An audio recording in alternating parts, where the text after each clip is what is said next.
বিশ্বকাপ শেষ হওয়ার দুদিন পরও ডেভিড মিলারের আউট নিয়ে বিতর্ক যেন থামছেই না। কেন আউটটি ফ্রন্ট ক্যামেরায় চেক করা হলো না? ভাইরাল ভিডিওটি জুম করে দেখা যাচ্ছে বাউন্ডারি বর্ডার লাইন স্পর্শ করেছে সূর্যকুমার যাদবের পা। আবারও দেখুন,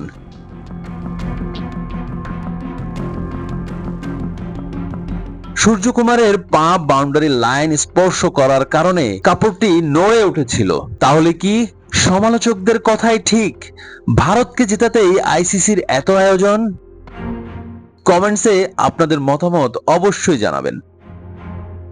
টি-20 ক্রিকেট বিশ্বকাপের ফাইনালে 7 রানে জয় পেয়েছে ভারত। জয়ের কাছাকাছি পৌঁছে গিয়েও স্বপ্নভঙ্গ হয়েছে দক্ষিণ আফ্রিকার। টানটান সেই উত্তেজনাপূর্ণ ম্যাচটি আজও ভুলতে পারেনি ক্রিকেট প্রেমীরা। তাই তো নানা আলোচনা সমালোচনার মধ্য দিয়ে ভাসছে সামাজিক যোগাযোগ মাধ্যমগুলো।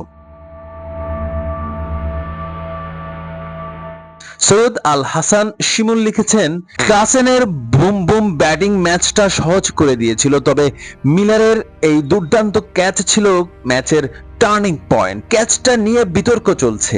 ক্যামেরাতেও ম্যাচের সবচেয়ে গুরুত্বপূর্ণ বিষয়টা সেভাবে দেখানো হয়নি। বাউন্ডারি লাইন সরে গিয়েছিল তা বোঝাই যাচ্ছে, তবে ক্রিকেটের নিয়ম বলছে সরে গেলেও লাইন যেখানে থাকবে বাউন্ডারি সেখানেই। এমডি মোনা লিখেছেন, ডেভিড মিলারের ক্যাচ আউট নিয়ে বিতর্ক এবং অক্সার প্যাটেলের 1 ওভার 24 রান নেওয়ার পর হঠাৎ করে 7 মিনিটের বিরতি, এটা নিয়েও চলছে বিতর্ক। সাদমান সাদি লিখেছেন, মিলারের আউট নিয়ে ধোঁয়াশা আছে।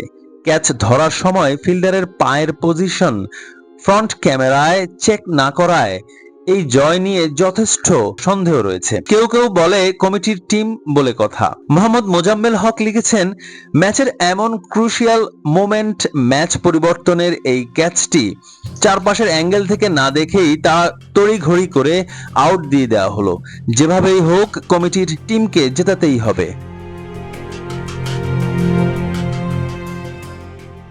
তবে যে যাই বলুক, গুরুত্বপূর্ণ এমন ম্যাচে বিতর্কিত এই আউটটি এত দ্রুত সিদ্ধান্ত না দিয়ে চতুর্মুখী ক্যামেরা চেক করে আম্পায়ারদের সিদ্ধান্ত জানানো উচিত ছিল বলে মনে করেন বিশ্লেষকরা।